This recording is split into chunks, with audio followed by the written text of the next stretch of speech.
Hi, everyone. Welcome back to another episode of To Be Quite Honest, the podcast. My name is Ore. With me, I have Big Ben. Big Ben, my co-host. And with us, we have a very special, all our guests are special, but this one is very special. I say I was looking serious.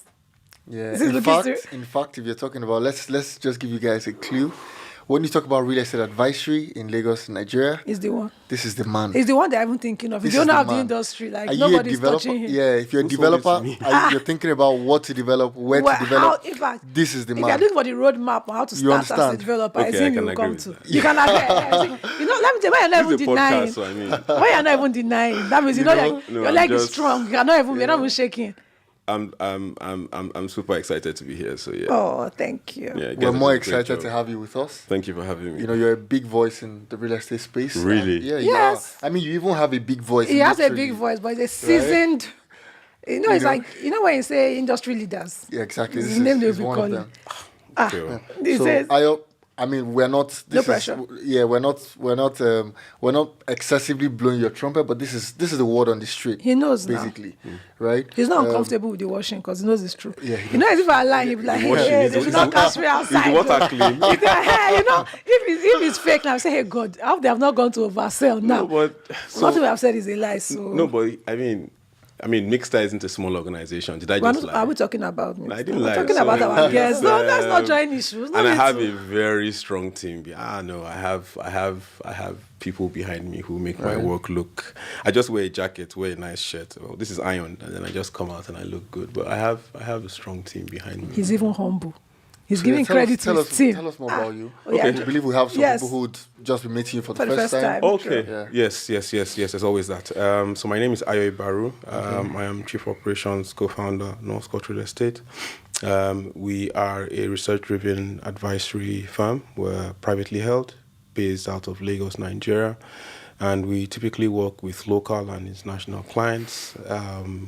And we do, of course, advisory, like you rightly said. And then we do property management, brokerage, facilities management.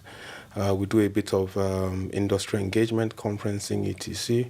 And part of the central themes around what we do is introducing transparency into Nigeria's real estate market so that hopefully we're able to attract as much money as everyone else is doing, fintech, etc. And I must say your team is doing a great job at that. Thank you. Because, foreign investors, when coming into the country and trying to, find who they want to invest with in the space, you're one of the people they will come to consult, and... it is true. Yeah. So I've looked at a few for that transparency, I think you guys are helping to bring that into the market. Yeah, they're taking down the veil of opaqueness around. Because everybody thinks real estate is just full of fraudsters. Yes, part of how we make that work is research reports have to be right, and we make sure they are free. So we do that every 6 months, and now we've started adding a few, maybe every 3 months. So we do one maybe in the third month of the year, then one in the 6 months is a half-year report, and then we do something at the end of the year to just give an insight into what you can expect in the next year. And the purpose of that is to guide investment. So you might have land, you might have money to invest, you might want to build something. And the idea is when you go through that report, you should know what to build and what not to build. Because personally, I'm not a fan of people, losing revenue generating opportunities, yields that they could easily have gotten, and so on and so on and so forth. Yeah. All right, so to get right into it, we're going to talk about, today we're talking about real estate in a recession. Yes. The opportunities, the challenges that come with it. Both for developers and, for investors, for everybody literally for everyone in this space. So my first question to you would be, to some people, right, since the campaigns started up until, elections up till now, many people would say the economy has sort of slowed down, right? First of all, are we in a recession? So what you do in times like this when you ask the question is you go into a definition. Just go and let's go there. Recessions are typically sustained and extended. 2 quarters or how many quarters? Contractions in economic performance typified by 2 quarters of contraction in GDP. Now, recessions aren't a big thing or a new thing in Nigeria. We've had about 8. We had one in 1967. We had one in 75. We had another one in 78. Then we had an interesting time, 81 to 83. Yeah, of course. Then the whole place was Stable. ambling on until we had one in 2016. And then we had one in 2020, which was pandemic induced. Pandemic induced, But then we but were also- almost there anyway. And of Actually. course, the most of the world went with us. So I wouldn't say that we're in a recession based on those parameters, but I do say, or I would say, investors are pretty much thinking through how they invest as we have gone, from the elections. Now, this is what we used at my company, Northcote. So when the current administration got into office, we're coming fresh off Jonathan's administration, and there was a lot of money to go around. So nobody needed advisory services. Fair. Why do you need advisory services when you have money to do whatever you want? You don't need it. You have money. So But it's as people that don't have money that need advice. no, let me.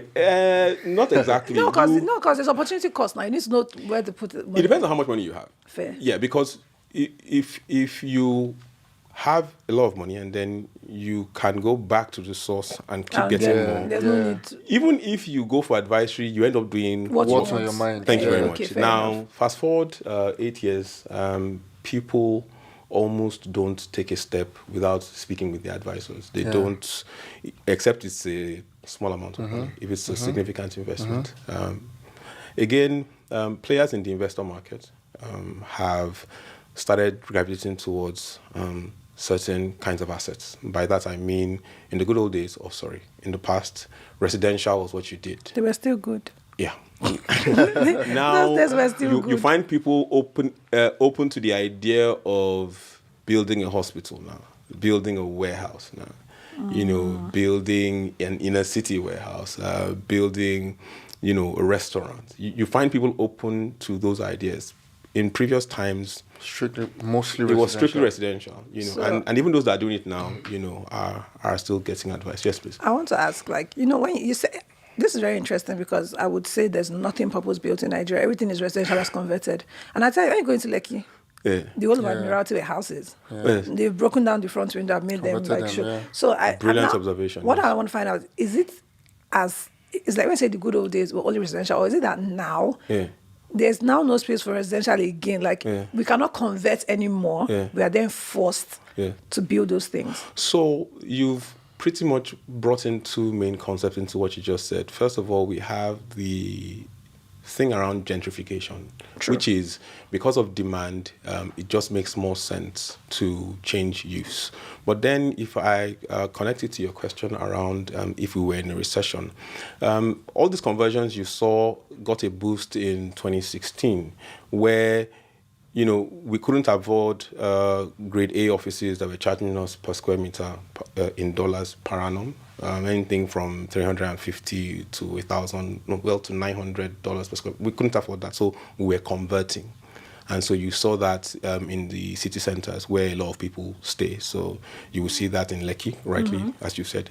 You would see that in Oniru, and you would also see that in Ikeja GRA. So yes, because of the demand for land and for assets in Lekki Phase 1, Oniru, and a few other areas that we track, it made more sense to convert those uses to those that had the highest demand, which is retail. So the question is, would you rather have a 5-bed duplex, as we call it, house in Lekki Phase 1? Or would you have 6 shops? It's a shopping complex. And 6 shops will get you in half a year what, might take you 2 years to get for, strictly residential. So it just made more sense. Once there's demand in an area and it's concentrated enough to a certain degree, you find that people, and this is of course understanding that the zoning can change in that you can change what a house is used for. Once zoning allows it, then yes, you can go ahead and do that. All right. So initially, you had actually mentioned that our economy is sort of getting used to getting into a recession and coming out of it. So really like us to get into that a bit.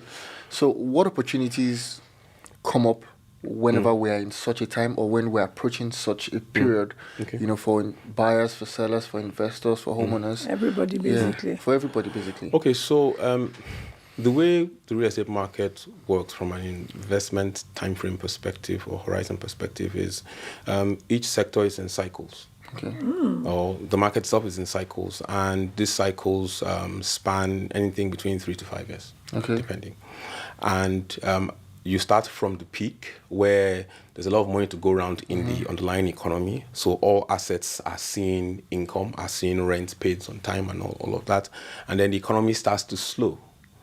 And then as it starts to slow, you find out that the real estate market is no longer in the peak. It starts to go down, down, and then it gets to the full bottom. We like to call it full bottom because at that point, you find asset prices a bit more flexible. People are willing to defer receipt of payment. People are willing to take part payments. People are willing to take structured payments, and it goes on and on. Now, for developers, the opportunity... Are they also willing to take like price cuts on their assets? So I've read that in quite a number of publications. Well, is it true? But where you have strong demand in city centers, Lagos, Abuja, Port Harcourt, no developer reduces prices. What they do is they just... Flexible with the payment terms. Yes, or they just wait it out. Yes, because here we import 90% of what we use to develop. So you're going to have to redeem those payments. You're going to have to settle those payments. And so what are you cutting down the costs for? So just wait till the next cycle. So I you will have find to... it interesting every time people say, oh, I know it's so weird because real estate is an asset that the prices never come down. So every time I hear like, oh, when the market bottoms out, the prices will bubble to burst. I mean, there are instances where certain individuals or certain corporates are willing to, for a guaranteed payment, accept a slightly reduced payment on single assets. But as a general rule for the market, no. What you just find is developers begin to either focus more on their HNI clients, or you find out that they start to change their focus on the kinds of uses that they invest in. I mean, there's no recession in 2016 and 2020 that we've been through, and those that I have read about, that the luxury real estate residential market in Lagos didn't do well. Right? In fact, let me give you something new here. So, as Nigeria was coming out of the recession caused by the pandemic, and we were tracking what global numbers were doing. Do you believe that the market for cruise ships was one of the first to recover from the pandemic? Of course, yes. The market for cruise ships, that is ships and trips, was one of the first to recover. And you're wondering, where is all the money coming from? You see, one of the things about a recession is first of all, psychological, right? So the occupier market is largely hit by the psychological winds occasioned by, but the money is still there. It's just that more people hold on to it, and then they wait until the government or key institutions do a few things before they release the cash. So the opportunities for developers, of course, could be you're changing your uses or you're focusing on HNIs. For construction companies, you can hold on your materials, and then over time you start to invest in, or you start to put those materials towards good use. Something that I have seen some developers do is they have relationships with their suppliers, building materials, and they just say, look, okay, give me enough materials to, because if you track the market well enough, you start to have an idea of what's going on, all right? And your suppliers start to tell you, okay, this is where this market is going. You might want to buy maybe twice or thrice the volume of this material and just hold it. We're hearing a few things. So more developers, more construction contractors are willing to sign those kinds of deals. So when the recession eventually hits, everyone's fine. I mean, occupiers are usually in a difficult position because your money now means or now has less value. So we have seen cases where people relocate to smaller apartments or move further out of town because, you can no longer pay 4.5 or 5.5 and you don't want to take unnecessary loans to augment whatever you have. So you move further away from the city centers, which anyway are sooner or later going to be converted to commercial. So, yeah. All right. So, some people say that economic downtimes present some very unique opportunities. People swear that billionaires are made in recession. Exactly. But some others, at such times, they just freeze. They're not investing in anything. They're not. Let's just wait this thing out. Let's wait till the end. Who knows whether this will be the last? Maybe from ESF, everything will just scatter. Can we not be dramatic, please? You say that, but there are people who legitimately feel like, like think of like COVID now. For example, when the pandemic came, there were people that are like, this is the end. Like Jesus Christ has come. So they're just like, please. Yes, you said this maybe because you do research and you can look back and you feel like maybe really. You do research, so you've tracked it, and everyone's like Bill Gates said, well, the pandemic was coming because we're due one. We had a Bill Gates. Anyway, we had a pandemic in 1980. Okay. Exactly. Yes, and the symptoms around national behavior and country perspectives were around the same. But yes, you do have a point in that we didn't know when it was going to end. We weren't sure if the vaccines would work. Hashtag unprecedented times. Nobody knew. Yeah. So, your question, I believe, was there are opportunities in downtimes, and how do we see them? Fantastic. So, I mean, that brought to my mind the classes or the types of investors. So you have your core investors, and they don't take too much risk, but they want a return. And then you have your core plus investors. They take a bit more risk. I'm being super, not basic, but I'm just trying to move quickly. Okay. Then you have your opportunistic investors. Now, those are the people that, like the Palms, that built, ShopRite and all of that in 2005. Yeah, that's the opportunistic class. And then you have the vulture investors. They are a real class of investors. Now, these are the guys who are waiting for someone to get into EFCC, so that when EFCC sees the property, they will wait for it to get to AMCON. Then when AMCON brings it out for sale, then they will go and collect it. Yeah, so there are people like that. Sometimes just call me, Ayo, is there anything, I know what he's asking for. He wants a VGT house that is ordinarily 200 million for 75, because some houses have gone like that. So what you find is core plus investors during recessions are a bit more cautious. They want to take risks, but they are a bit more defensive in their approach. They take risks, but they play more of a defensive attacker type thing. Sorry to non-soccer people. But when you look at opportunistic investors, they pretty much prepare for times like this. They almost have, just like how you have, like in the last recording you were doing, someone keeping 10%. They also have money they are keeping. So they're not buying all their Shoaibs, they're not changing their cars too frequently, they are just waiting. They're waiting. So they are waiting for you to say you want to run for office and you want to sell. They are waiting for recession. They are waiting for all kinds of things. So they just have that money somewhere, usually in a foreign currency or in some instrument that can easily be liquidated. And once recession starts to hit, there are always opportunities, because some people are hit harder than others. True. Okay. So some people just need, cash money. Now. Some people need and all of that, and they just go in and then they take that. So recessions put asset owners in a position to be a bit more flexible, and if they have 10 houses, 15, they can easily let go of 2, 3, and you can easily take that for well below market prices. Yes. So those are, pretty much from an asset acquisition perspective.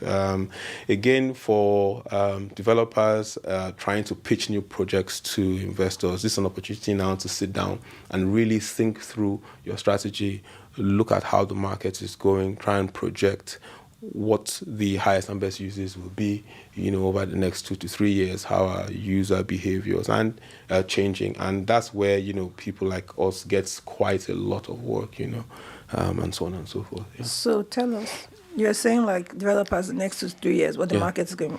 Yeah. Okay. I usually do this towards the end of the year, but hey, let's take a shot.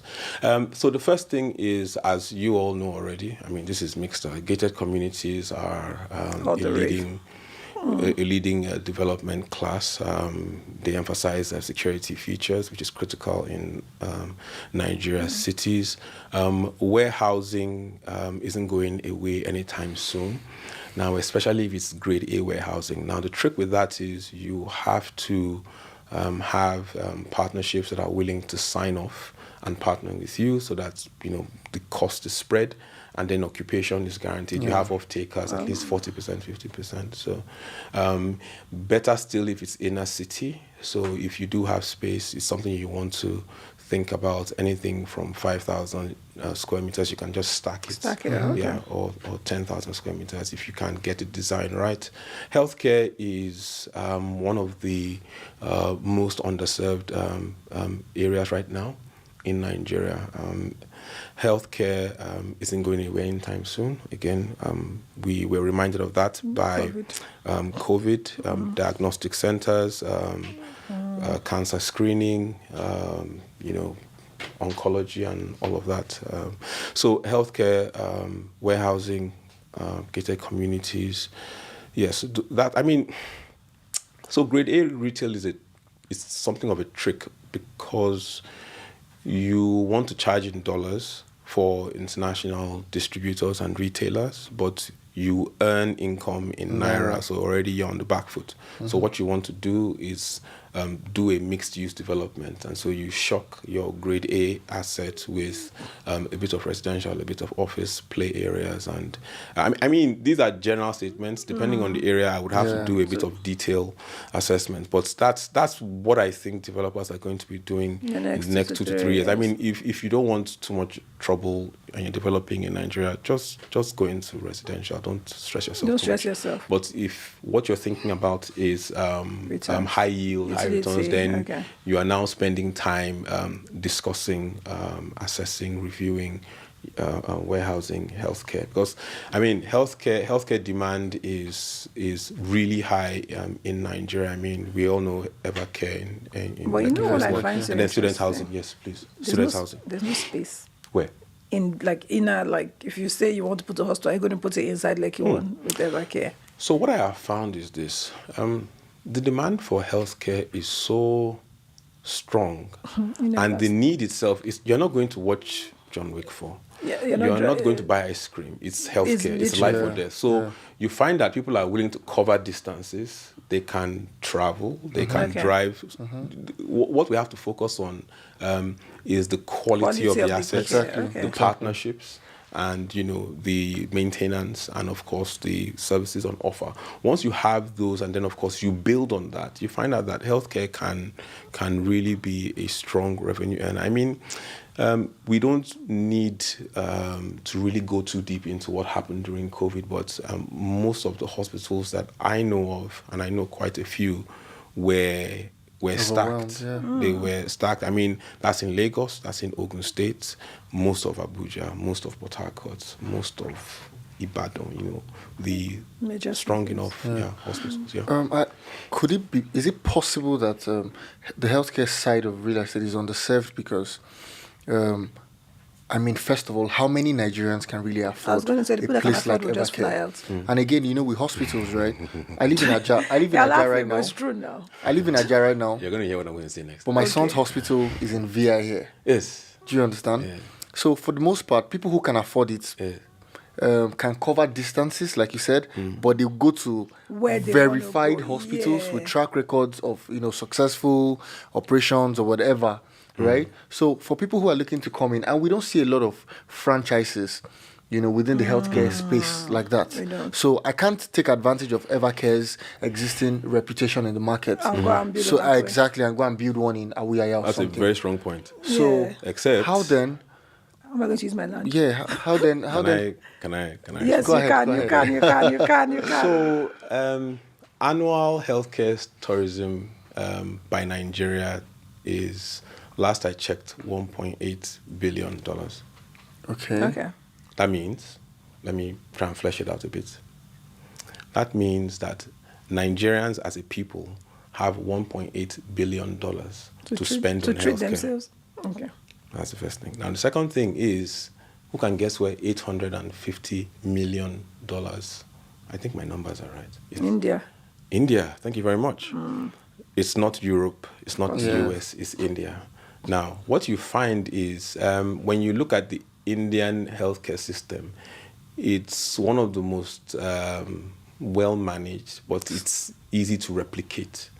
So I guess the question we should ask ourselves is, are we saying, and it's a big problem if the answer is in the negative, that we cannot ensure that, even if it's $100 million, we cannot ensure that it stays in Nigeria.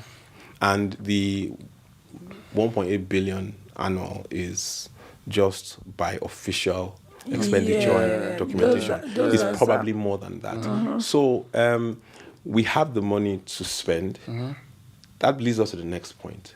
Now, there is a way that expenditure and income and revenue can be done, that once we are able to attract that amount of money into the country, out of the profit, then you find that, because hospitals do it a lot, you can now subsidize a few procedures, you can open inner city clinics, you can open rural clinics, you can partner with NGOs and governments, because you've made enough money from your private clients, and then you can now subsidize that. In fact, some other thing from the case study about India, it just struck me that I think they do a lot of, they are very specialized. So someone needs to undergo a major cancer operation. They tell you, it has to be there. No, it's affordable. Because guess what? They are doing it in London.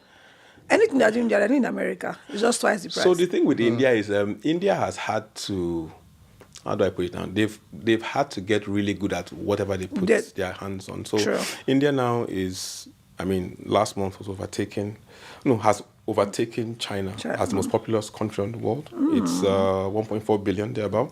And their last election, voting was around 800 million. And there are quite a number of things not working in India, but then there are a number of things that work really well. And the thing with the country is they know the role of healthcare, they know what it means, they know the value, they know the amount of revenue. And if you ever have time, you can take a look at their healthcare assets, healthcare investments, and you will see what they've put in. But yes, they have treatment across the spectrum. They have, the low end, not too good, and then they have really specialized healthcare, and that's what they've been able to do. They just, when you look at India, what people tell you is, okay, their IT is strong, and then they give you examples of Sundar Pichai and all the other big tech giants. Satya Nadella, all those people, and some microsystems. His daughter, I think, is married to the Prime Minister of the UK. So they give you all those examples. So your mind is looking at IT, but when you sit and look at their healthcare, they're not struggling. No, they're not. They're not struggling. So they've done a lot, and I also heard that they have some of their leading doctors and healthcare professionals partnering with organizations in Nigeria. The only thing is our hospitals here are not... Infrastructure-wise... Infrastructure is an issue. It's iffy. Iffy is a very nice way of putting it. It is. It's iffy. I've heard all sorts about healthcare, but yeah, it's iffy. It is iffy. That's the term.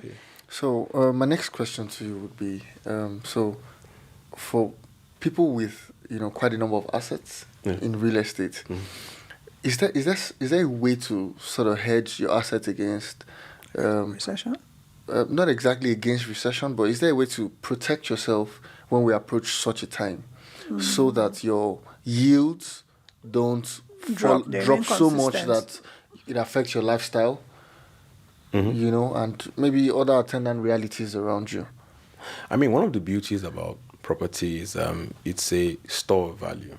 And once you've built it, once it's up and running and it's to a certain standard, then there's a few things you can do. For example, you will notice that landlords or landowners don't usually, for residential anyway, they're not too slow when it comes to increasing their rents, right? Yes. They are not too slow. So what you find is once the recession starts to hit, that is one way that they hedge quickly. They hedge. Okay. Because already the asset is there, it's store value is not going away, there's no force majeure tearing it down, so they can move that up. Now, it gets a bit tricky when you get into commercial assets. right? Because if you move your rents a bit too much, you will lose them, and it will be obvious. And you see, once a commercial building is too empty for too long, the culture even starts to play a role in that. People start to say, what is wrong with that building? Like people are not succeeding there. That's why they're moving out. That's true now. Business will move in 6 months. They move that. They don't know it's rent. They will say, they don't know how to build it. So you find out that there's not as much flexibility on rent, but the asset is still a good asset. Then you can also think of adjusting the use a bit. So you add a bit more entertainment in some buildings. In some buildings, you reduce the amount of space that you have available for rent. When you say entertainment, what do you mean? Oh, okay. So let me give an example. So there was a building in Marina. Let's just say it's above 10 floors, because if I call the number now, everybody will know. Okay. It's above 10 floors. And so what they did was, it was first of all an office the entire time. But during COVID, and us not knowing when COVID will end, they changed part of it into residential. And they changed one floor into entertainment. It was kind of like a lounge, bar, karaoke, all of that. And they ran it for a while. And it wasn't to make bad. People want to even come to the building. Yes, I mean, and again, because you couldn't even... come to Marina, do karaoke. No. Sorry, but it just... No. It's a strong point, because... Again, that's the thing about advisors. This is the kind of things we have to deal with, in that it's a very strong point you've raised. But I think of the last 5 projects that advisory projects we've had to do, I think the last 3 have been around Marina. Because if you look at what's going on in Marina, let us leave the large, the high buildings. Let's look at the smaller ones. You're finding quite a bit of conversion. You're finding redevelopment. Yeah. Okay. And then the Lagos Blue Rail Line. Yeah. Okay. We'll discuss that. Okay. is we can discuss it now. Is coming through, and it should go live soon. Okay. Marina is a station, and that of course will drive demand. And demand, of course, will lead to change in use, like we saw in Lekki Phase 1. And that, of course, will bring more life into Marina. I do agree that there are security challenges with Marina, but significantly so. Those are things that can easily be dealt with. Yeah. Oh. Yeah. You seem so confident. Data makes you confident, really. It's not just data. When you talk about things like security challenges around a space like Marina, the reason is this. So I know what places like, and I'm not in any way making any comparison, but it's just a precursor to what I'm trying to say. I remember what Oshodi used to be like. Was like. I mean, I remember what Balinde used to be like. Fair. And I know Marina is a special case, but once investors know that there is a clear path and a time frame to achieving yields above 4, 5, 6%, and there's strong government backing, forget it. It will be done. Okay, we're here. It will be done. For instance, the Oshodi and everything, Marina is really not as... No, Marina is a different kettle of fish. It's because it's mixed use. Yes. That's very Marina. I'll say the biggest security threat is the fact that it's the market that's close to it. Other than that, I don't see any serious security challenge. Really. For me, my concern is more around the market, because the market attracts all kinds of people, right? And then there are some small hotels. Residential isn't present and obvious in Marina. I think that's a problem. If somehow we were able to create maybe 6,000 square meters, gated community style, but that's a lot of leveling. How are you going to settle all those people? It's a lot of compensation. It's a lot of relocation. But let me, and this is where the 1004 example comes in. And, we're having that conversation, before we started. 1004 used to be federal government housing for staff and all of that. And I was there when they did the relocations.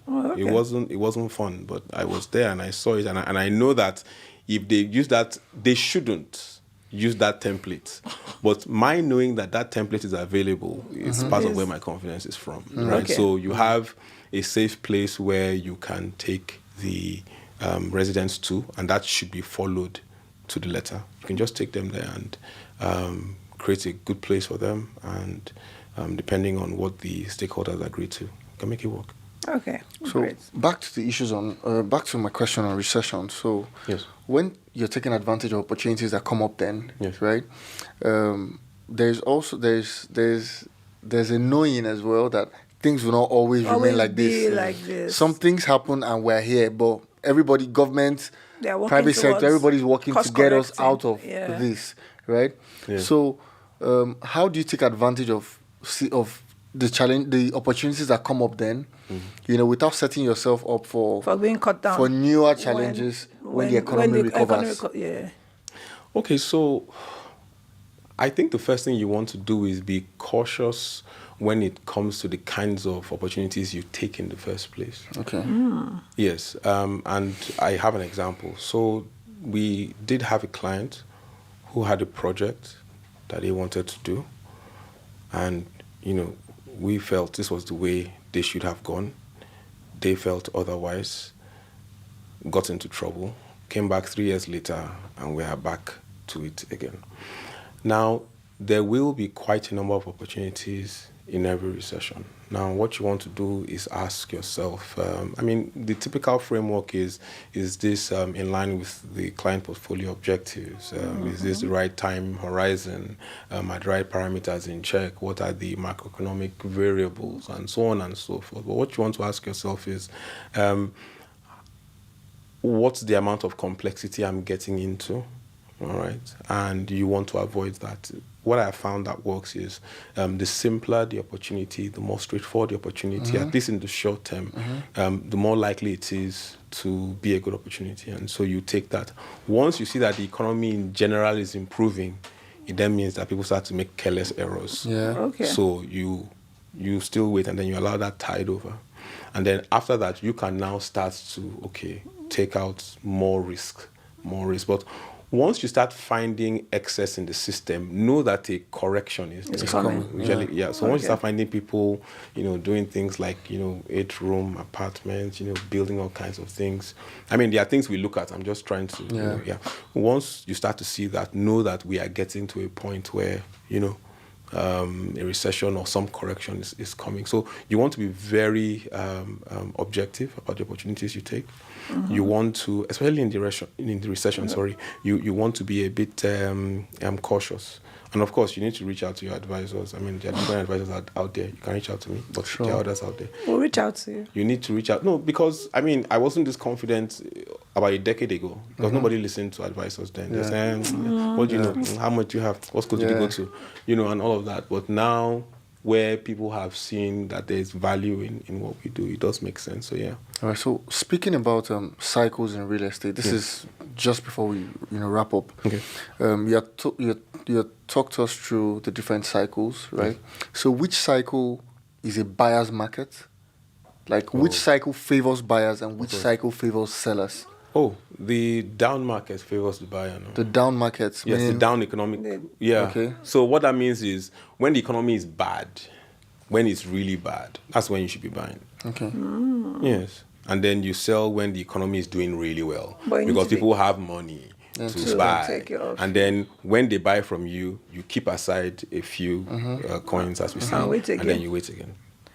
Because the down period always comes. Complexities in the transactions, the opportunities. What sort of complexities are you Number one, too many parties.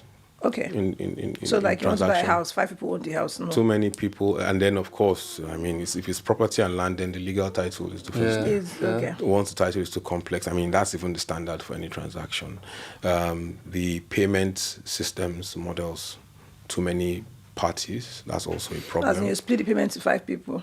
No, you have too many recipients of the money. Of the payments, because it means there are a number of interests. Okay. Yes, and then, that's really what comes to mind. So if you're looking to make or take attempt of any opportunities that have come up now that maybe you feel like the businesses, the economy is slowing down because of elections, someone's trying to flog something. Very careful. Now, if you want to take the big opportunities, then you need to go with your own army of professionals, consultants. You have everybody looking at it. So that way you have people who see through different lenses and they see different angles of the transaction. Okay, so aside, of course, the number of parties in the transaction, aside the problem with land title, what other sort of complexities should people look out for? I mean, that's pretty much it. That's pretty much it. That's the biggest red flag, Abi. I mean, it's not the biggest, but each transaction is unique. Sure. Sometimes, like quite a number of the transactions we have, when the deal gets to our table, it has a history. Yeah. So you have to look into the history and you ask yourself, why did this thing work out? I have a very good example. So let's say I am a bank in the US or in the UK called to join the consortium that is building the 4th Mainland Bridge. Okay.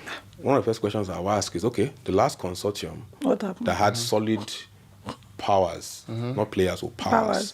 What happened to them? Yeah. And I would look at, because it's a unique element of that transaction. And so I will go through the documentation, go through the system, and then I'll understand, okay, this is the Nigerian government. I mean, Mixta is Africa-wide, right? Yeah. So the way your Senegalese government would behave would be different from the way the Nigerian has. So which government are we talking about here? 4th Mainland Bridge, which government? Lagos, which party?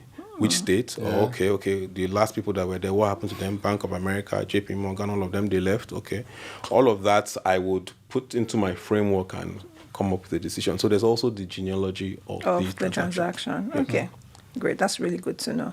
I mean, you're definitely someone to... We should sit at his feet. I've been learning, because it's a very insightful conversation. I really enjoyed this conversation because I feel like a lot of people, and maybe our listeners, I feel like our listeners might not be at the place where they're going to start developing, but now, but since people are beginning to pull money together and they want to make investments, a lot of people they playing in the money market a bit and they feel they want to go into real estate. So like early 30s, mid 30s, early 40s, like, okay, I'm thinking of owning a home, I'm thinking of buying a home. Like, how do we step? I don't want to lose money. Oh. That's arguably one of the easier questions you have asked me today.